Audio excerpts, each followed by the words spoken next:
Para pendengar yang kami hormati, selamat berjumpa kembali dengan RBM Reform Broadcasting Ministry dari Sekolah Tinggi Teologi Reform Indonesia yang ada di Kemang Utara 9. Dan kita patut bersyukur kepada Tuhan bahwa kita masih bisa bertemu melalui siaran radio ini. Dan kali ini kita sedang membicarakan satu topik, yaitu mediocre Christian. Menjadi orang Kristen yang setengah-setengah. Anehnya, barangkali lebih dari 90% orang Kristen sebenarnya cuma inginnya menjadi orang Kristen yang setengah-setengah saja. Kenapa demikian? Barangkali ini merupakan sesuatu yang sangat serius menyedihkan akan hati Tuhan. Tetapi realitanya demikian. Banyak orang Kristen maunya cuma menjadi mediocre Christian. Orang Kristen setengah-setengah. Sehingga panggilan Tuhan tidak pernah betul-betul itu diresponi. Sehingga komitmen untuk melayani Tuhan itu pun juga tidak pernah betul-betul mau membayar harga. Sehingga menjadi orang Kristen yang santai, yang enak, yang dia sukai, yaitu orang Kristen yang begitu-begitu aja. Orang Kristen setengah-setengah. Dan sebabnya kenapa? Kita sudah bicarakan dua sebab. Yang pertama, yang kemudian yang ketiga kali ini kita akan bicarakan. Kenapa orang Kristen begitu? Ya sebabnya, kalau kita mau betul-betul objektif, Allah yang kita sembah, Allah yang kita kenal di dalam Yesus Kristus Tuhan kita, Allah yang menyingkapkan diri melalui Alkitab itu, sebenarnya Allah yang misterius dan ajaib. Seorang teolog besar yang namanya Rudolf Otto itu mengatakan, Allah yang holy other, holy bukan suci, tapi completely berbeda. Jadi Allah yang sama sekali berbeda dengan apa yang dalam pikiran manusia. Sama seperti yang dikatakan Paulus dalam 1 Korintus pasal 2 ayat 9, segala sesuatu yang Allah itu singkapkan, berikan, tidak pernah ada di dalam pikiran manusia. Tidak pernah muncul dari hati manusia. Yesaya pasal yang ke-55 juga mengatakan kalimat yang sama. Oleh karena apa? Jalanku bukan jalanmu, pikiranku bukan pikiranmu, rancanganku bukan rancanganmu. Jadi Allah yang kita sembah ini misterius. Nah, Allah yang misterius itu sebetulnya tidak sesuai dengan pencarian manusia akan Allah. Jadi manusia mencari Allah yang seringkali seorang yang bernama Paul Tillich itu mengatakan mencari landasan hidup. Jadi ground of being. Jadi landasan natur kehidupan ini. Alasan untuk hidup. Jadi alasan, semua manusia itu mencari ground of being, yaitu alasan. Sebetulnya hidup tujuannya untuk apa? Pertanggungjawabannya kepada siapa? Dan yang seperti itu adalah apa yang manusia butuhkan. Dan itu tidak sama dengan Allah yang misterius ini. Sehingga banyak orang Kristen sebetulnya itu, tanda petik, tidak menginginkan akan mencari Allah yang sejati. Yang mereka itu butuhkan, itu hanya alasan, yaitu objek daripada pencarian dirinya akan pegangan hidup. Dan itulah yang sebetulnya manusia itu inginkan. Sehingga akhirnya, apa yang manusia itu, orang percaya itu percaya, katanya percaya kepada Allah, itu tidak pernah menjadi sesuatu yang serius. Jadi hidup ini seperti ini, saudara. Dan kita perlu waspada. Oleh karena Allah yang ajaib tersebut. Jikalau sampai itu menyingkapkan dirinya, maka disebutkan dalam Alkitab, itu anugerah. Jadi hanya orang mendapatkan anugerah yang bisa mengenal Allah seperti itu. Sehingga banyak orang Kristen menunggu dengan pasif saja. Jadi kalau saya tidak mendapat anugerah, dengan sendiri saya tidak akan menerima akan pengetahuan untuk mengenal Allah yang hidup seperti ini. Dan menunggu yang pasif menyebabkan banyak orang Kristen tanpa disadari, itu hidupnya hanya menjadi mediocre Christian saja. Jadi mari kita bicarakan apa yang kita sedang bicarakan saat itu dengan Ibu Esther. Ya Pak, tadi Bapak mengatakan satu hal yang menarik, yaitu hanya orang yang sudah mendapatkan anugerah itu yang bisa seolah-olah itu mengenal dan bergaul begitu dengan Allah yang sejati, begitu. Ya Pak. Iya. Disebutkan oleh Kak Agustinus, orang yang menerima prevenient grace, anugerah untuk bisa percaya. Oleh karena Allah ini misterius God. Dan manusia sebenarnya tidak pernah membayangkan, tidak pernah memikirkan, dan tidak punya ide mengenai dia. Jadi manusia tidak mungkin tanpa anugerah akan mencari Allah yang seperti itu. Nah makanya manusia meskipun sudah menjadi Kristen hanya menunggu pasif sampai nanti Roh Kudus itu menganugerahkan kepadanya. Jadi kalau kita melihat begitu banyak orang Kristen, mereka itu seolah-olah kalau sampai mau belajar mengenal Allah yang hidup, mereka seolah-olah itu betul-betul itu sudah hidup dalam iman yang sejati. Padahal realitanya mereka berhenti sampai pada poin menjadikan apa yang mereka itu cari dan pikirkan itu hanya sampai pada pikiran kognitif saja, yaitu berpikir saja. Nah bagaimana itu Pak, kita itu justru kalau banyak orang yang sudah percaya begitu, kan gak suka dong Pak kalau mikirin yang susah-susah begini nih. Mereka maunya tuh yang praktis gitu. Ya justru itu, praktis itu agama. Padahal ini iman itu Kristen adalah pergaulan, pengenalan dan pergaulan dengan Allah. Dan Allah itu misterius sekali. Allah ajaib sekali. Sehingga kalau kita mau betul-betul masuk dalam inti iman Kristen, kita itu seringkali kaget-kaget. Jadi Allah adalah Allah yang Tritunggal adanya. Allah yang satu tetapi tiga. Pribadinya tiga. Jadi kalau kita itu mau mungkin kan banyak pendengar itu yang masih sederhana begitu Pak imannya. Kalau sekarang ini boleh dijabarkan tapi secara sederhana. Tadi yang Bapak katakan hanya mereka yang sudah memperoleh atau menerima anugerah itu yang bisa memahami akan Allah yang ajaib, akan Allah yang luar biasa ini. Itu tuh sebetulnya itu kalau diterjemahkan itu seperti apa sih Pak? Apa orang yang belum menerima anugerah makanya itu kerjanya tuh bingung terus, atau orang yang sebetulnya sudah menerima anugerah itu membaca bagian-bagian daripada Alkitab itu kayaknya dibukakan itu satu lembar begitu.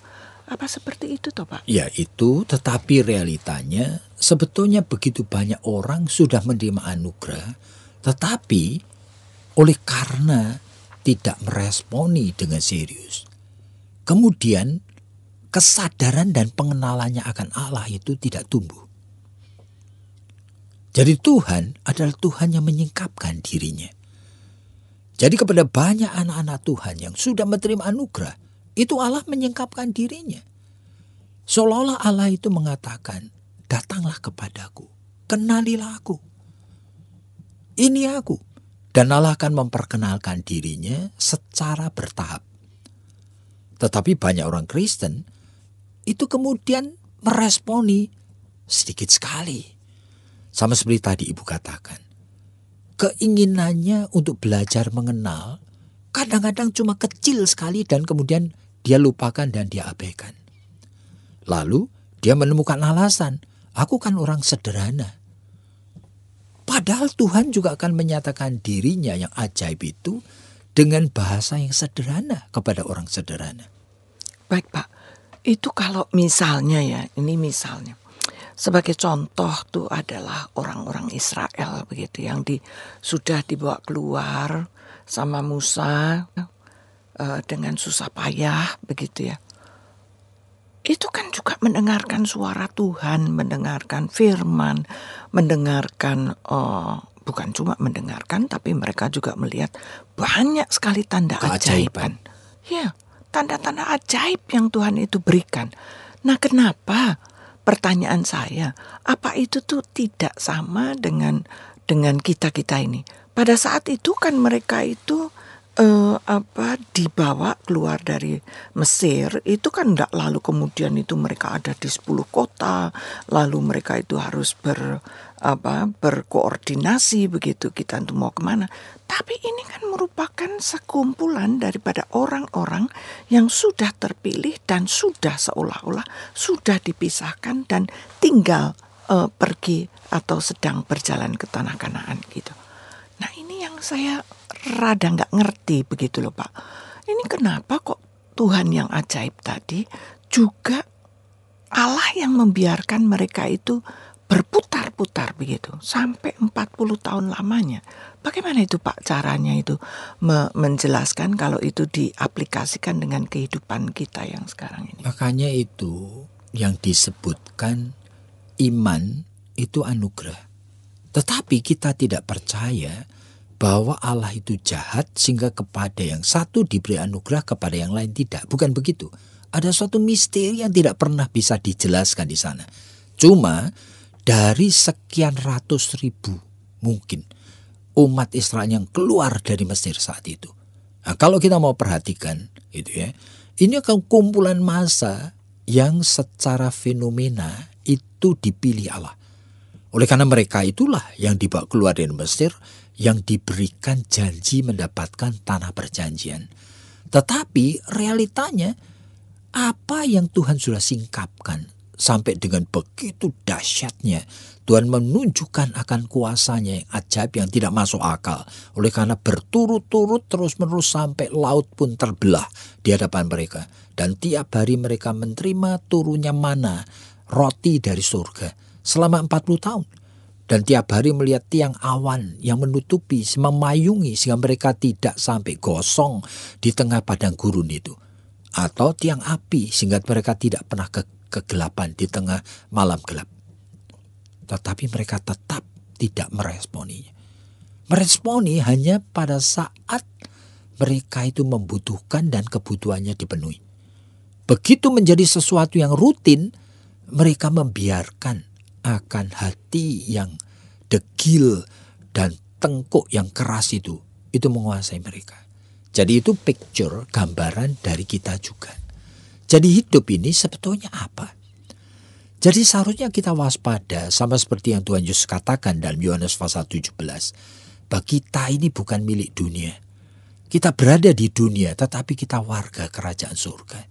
Dan seharusnya kita sadar kita di tengah dunia yang gelap ini. Seharusnya kita terus memandang kepada Yesus Kristus yang akan menyempurnakan iman kita. Dan bukan kita membiarkan dunia yang gelap ini menggelapkan hati kita. Jadi Pak, sebetulnya menarik sekali oleh karena orang Israel ini kan lalu tidak lagi meresponi keajaiban-keajaiban yang mereka itu terima setiap hari. Oleh karena sudah menjadi rutinitas tadi kata Bapak. Iya. Lah, sesuatu yang tiap hari sudah dianggapnya biasa. Oke. Dan bahkan ada perasaan itu kan kewajiban Allah memberkati mereka. Nah, justru itu Pak. Nah, apakah dua hal ini tidak ada dalam jiwa manusia? Ada. Hati-hati kita. Jadi begitu kita sudah membiarkan natur dosa ini yang berbicara dan mengontrol, sebetulnya kekuatannya makin besar. Nah, pikiran dan hati kita terus-menerus hanya menuntut lebih, menuntut kebutuhan yang lain yang belum terpenuhi. Lalu kita mengabaikan dan melupakan apa yang terus-menerus Tuhan sudah anugerahkan. Sama sebagian besar dari para pendengar semua. Tiap hari Tuhan memberikan kecukupan makan 3 kali. Memberikan tidur yang cukup. Memberikan kesehatan yang cukup. Memberikan uang yang cukup. Tetapi kita tidak pernah ingat bahwa semuanya itu adalah anugerah Tuhan. Sehingga kita terus-menerus berpikir kurang ini, kurang itu, kurang ini, kurang itu. Sehingga anugerah yang lebih besar lagi, yaitu untuk mengenal Allah yang hidup, kita tidak ingin untuk dapatkan. Nah, sehingga banyak orang Kristen pikirannya terus-menerus, saya kan orang Kristen sederhana, saya maunya yang praktis-praktis saja. Padahal Tuhan inginkan supaya satu kali engkau menjadi anak-anak Tuhan, Tuhan inginkan engkau mengenal Dia secara pribadi. Dan iman Kristen itu sebetulnya bukan agama, bukan hanya ajaran tingkah laku, tetapi panggilan untuk mengenal dan bergaul dengan Dia. Jadi Pak, tadi itu sangat menarik sekali ya. Jadi kalau kita itu lupa kepada apa yang kita itu punyai sekarang ini, itu adalah anugerah, maka biasanya kita juga tidak ada keinginan untuk mengenal Allah yang hidup. Nah, itu tuh dari mana sih Pak? Sebetulnya kita itu bisa seolah-olah begitu ya, waspada begitu. Bahwa kalau kita itu misalnya bangun pagi, kemudian kita bersyukur, mensyukuri kekuatan, kesehatan, kita mensyukuri mata yang masih bisa melihat, kita mensyukuri ini dan itu. Tapi kan biasanya kita juga setelah itu kan berhenti sampai di situ. Jadi tidak ada gitu loh jeritan daripada batin ini yang mengatakan, Tuhan sebetulnya aku juga kepingin kenal loh lebih dalam lagi. Kepingin bergaul loh Tuhan lebih dalam lagi. Kan kita juga enggak. Nah, Jadi, itu justru kata kita enggak. Lah itulah siapa diri kita seharusnya kita kenal. Makanya John Calvin mengatakan, but it is impossible for Christian itu to know or to have knowledge of God if he or she has no knowledge of self. Berarti kalau dia tidak kenal dirinya sendiri, sulit sekali. Jadi begitu mengenal dirinya sendiri, kita akan tahu kenapa diriku tidak membutuhkan untuk mengenal Tuhan. Seharusnya minta, Tuhan, dalam jiwaku aku tidak punya kebutuhan mengenal Engkau. Tuhan tolong, supaya aku membutuhkan. Nah, dengan kesadaran seperti itu, pada saat kita itu membaca Alkitab, kita iling, kita diingatkan. Sehingga kita betul-betul membaca seperti seolah-olah kita sedang mau mendengar suara Tuhan melalui apa yang kita baca. tapi coba kembali lagi begitu ya Pak, sebentar begitu. Kan seperti yang tadi Bapak juga sudah bahas begitu ya. Orang-orang Israel itu melihat tiang awan, tiang api, melihat mana yang diberikan oleh Tuhan setiap hari, itu toh juga tidak memberikan kepada mereka juga suatu keyakinan, walaupun ini sudah puluhan tahun begitu ya terjadi, dan sudah puluhan tahun bahwa Tuhan tidak pernah meninggalkan mereka dan tidak pernah membiarkan mereka seolah-olah mati di padang pasir tanpa ada air misalnya. Tetapi misalnya di dalam bagian bilangan pasalnya yang ke-20 kalau saya tidak salah, itu kan kita juga melihat sekali lagi mereka itu teriak-teriak dan mereka itu mengutuki Musa dan mengatakan, emangnya kamu tuh mau membunuh kami semua ada di sini dengan membawa kami keluar dari Mesir. Nah, itu loh Pak, kita itu kan mirip begitu. Sudah ditolong, sudah diambil begitu ya, sudah diperbarui, pokoknya sudah dikasih semuanya. Tapi toh kita itu kok tidak ada gitu loh. Lalu kemudian ini kok nggak ada air gitu Tuhan, beri kepada kami itu. Ya, makanya itu yang disebut sebagai kesadaran diri. Sekali lagi kesadaran diri. Begitu kesadaran diri muncul, permulaan daripada meresponi secara benar kepada Tuhan. Jadi para pendengar yang kami hormati, sebetulnya Allah kita adalah Allah yang ajaib. Dan manusia sebenarnya di dalam dirinya tidak mempunyai kebutuhan untuk menyembah Allah seperti itu, untuk mengenal Allah yang seperti itu. Yang kita butuhkan hanya pegangan hidup. Yang kita butuhkan adalah objek penyembahan. Itu saja. Makanya kita sebetulnya tidak membutuhkan Allah sebagaimana Alkitab menyingkapkannya mengenai dia. Maka kita harus berwaspada. Dengan kita membiarkan diri kita apa adanya, kita akhirnya menjadi mediocre Kristen. Meskipun kita adalah orang Kristen, sudah menerima anugerah untuk mengenal dengan dia. Tetapi kita membiarkan dorongan untuk mencari pengenalan itu mati. Dorongan untuk mencari dan bergaul dengan dia itu menjadi lemah sekali. Dan kita akhirnya menjadi mediocre Kristen. Orang-orang Kristen setengah-setengah. Ini berbahaya sekali. Mari kita bertobat dan mari kita kembali kepada jalur yang sesungguhnya. Dan kiranya Tuhan memberkati Anda yang masih mempunyai kegelisahan dan keinginan untuk baik. Sampai kita jumpa.